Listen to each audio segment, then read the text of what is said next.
Concept albums are out. There's a scene in the Rotters Club where the school band morphs from being a progressive band to a punk band in mid-song. Bollocks to this for a game of soldiers. And that was meant to be a sort of comic caricature in a way of what actually happened in sort of 76, 77.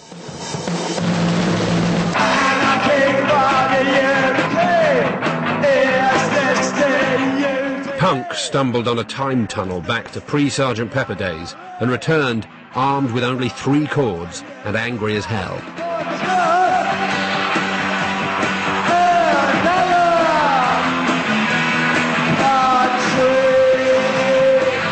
There's a big explosion of resentment against the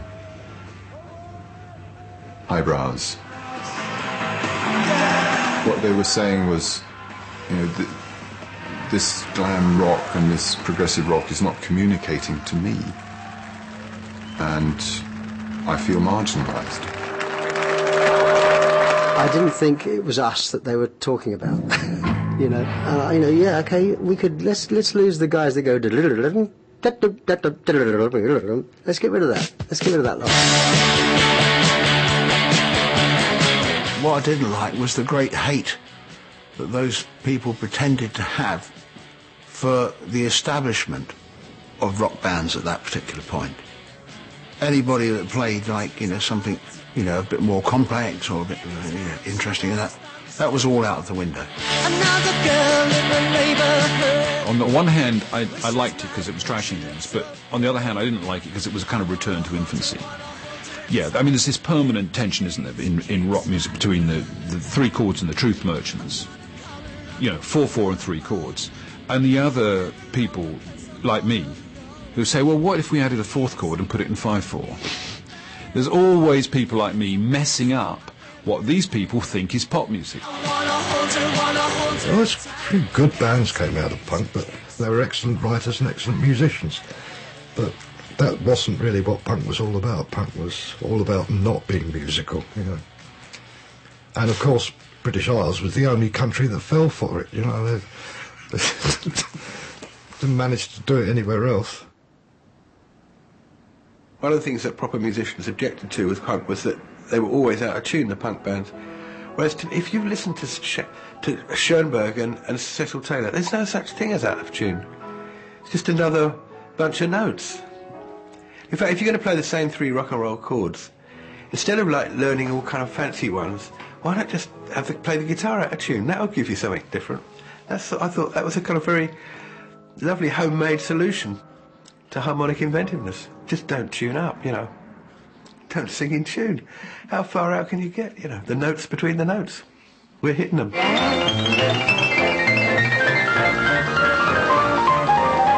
The next generation had arrived, determined to overthrow Daddy in the archetypal Oedipal battle for supremacy. Only this time, Daddy was a prog rocker. You initially grow up with the music that the generation before you, that your parents, have chosen, and you don't want it. My mum and dad used to listen to Pearl and Teddy Johnson. Darling, darling, sweet Elizabeth, say you'll be mine, hey, always be mine. I didn't want to listen to bloody Pearl and Teddy Johnson, so along comes The Who and bands like that. Yeah, absolutely, that's what I want. And it belongs to you. I mean, prog rock, to some extent, killed the pop bands. The pop bands killed the crooner. Punk killed prog rock.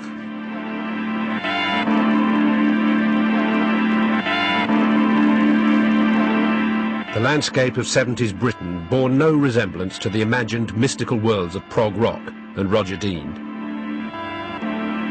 It was plagued by shortages, strikes, and post-60s disillusionment.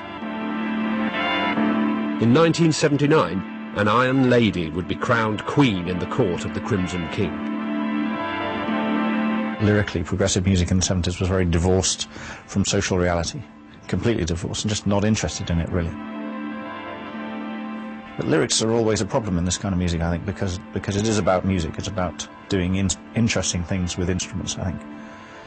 and making interesting musical shapes and landscapes. But if you're going to have a singer, then what's he going to sing about?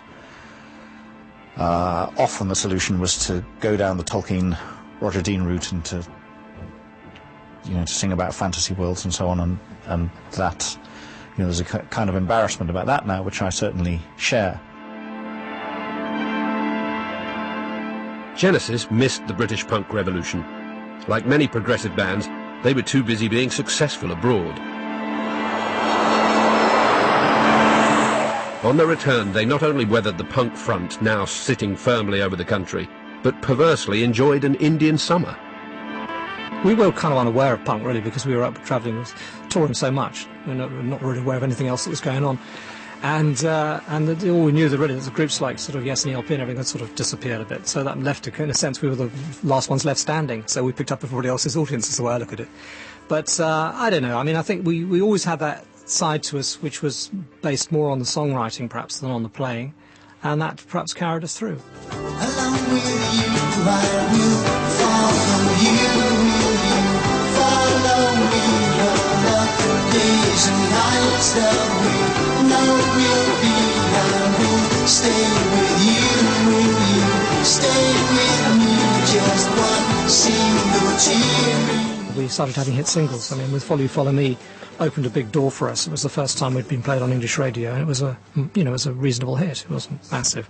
But after that, we were able to put out singles, and they would always get played for many years. However, and then a lot of them did quite well. So suddenly that meant that the potential audience became much bigger. Most bands weren't so lucky.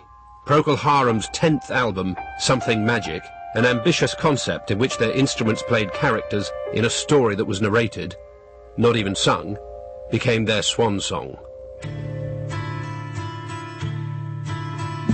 We'd finished it. I don't know how we managed to record this thing. And then we turn around and there it is, all, of course, punks, and the way we left it up was just to sort of pack up on our last night of a tour in America. We said, that's it then. And we all went our separate ways.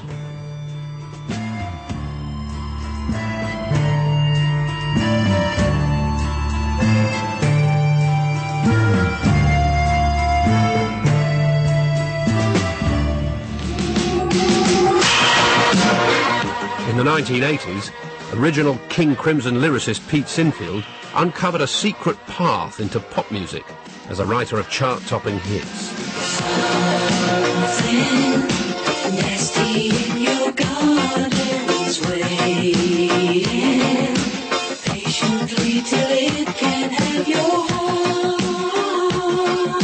Try to write something that a lot of people are going to like very quickly, and yet still trying to get something of you in it. Something nasty in your garden waiting till it will steal your heart, which for me is like a King Crimson line. So I've just taken it into a different setting.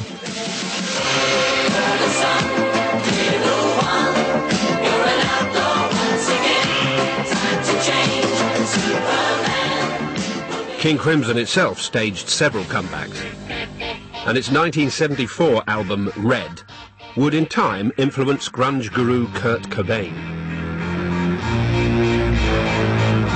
Somewhere in 1987, I probably gave up noisy rock. I mean, there was the odd reunion tour, but in my mind I was redefined as a jazz musician, which I probably should have been in the first place.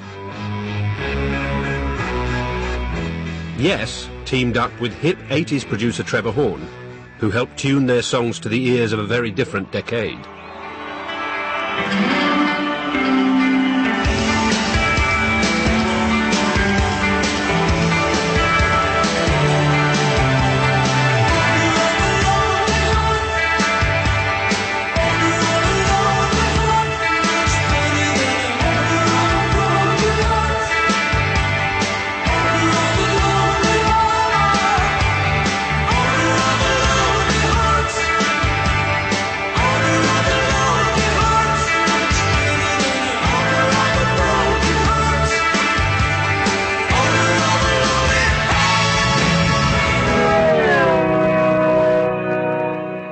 But the expedition to the far reaches of pop music that left base camp in the late 60s was by now lost.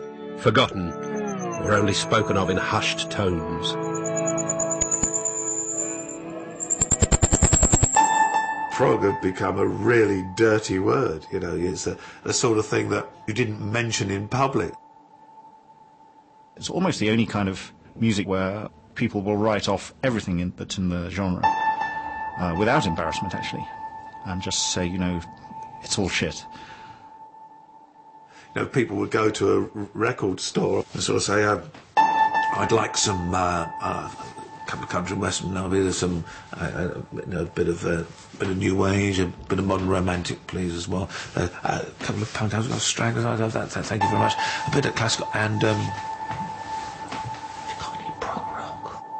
But there were people out there that might not have liked Yes, but liked a bit of Genesis. Might not have liked the Floyd, but liked a bit of Jethro Tull. Yes, sir, hold it. I'll do it under the counter. And they do it under the counter in a brown paper bag and hold it round the side. You know, it was like the porn of the music industry. I went out and bought the first Sex Pistols album, and didn't mind telling people that I had and that I listened to it. Whereas Johnny Rotten at the time would never admit to having listened to Jethro Tull, but many years later admitted that that one of his sort of seminal influences was the Aqualung album. I met Rat Scabies in an airport. We're about to get on a plane, and he came up to me and he said, I just want you to know I'm a big fan of yours. But, you know, you just want to make sure that nobody was looking. We were living a dream, you know, but it would be stupid for people to keep thinking that life was easy because you're living a dream. It's not easy. It's a lot of hard work, and these lines on my face are evidence. The lost chord. You're always looking for that thing that you haven't heard yet. Not everyone persevered in the land of make-believe. There had been early casualties. The reason I stopped doing it rather suddenly was simply because of my dependent psychology. I needed praise, and I wasn't getting any. It was a bit like a child that dies aged 3 of malnutrition. You know, it gets born, there's all sorts of hope and good expectations. It learns to walk, it learns to run, it learns to talk, and then suddenly it gives up because it didn't get enough nourishment. It was like that for me.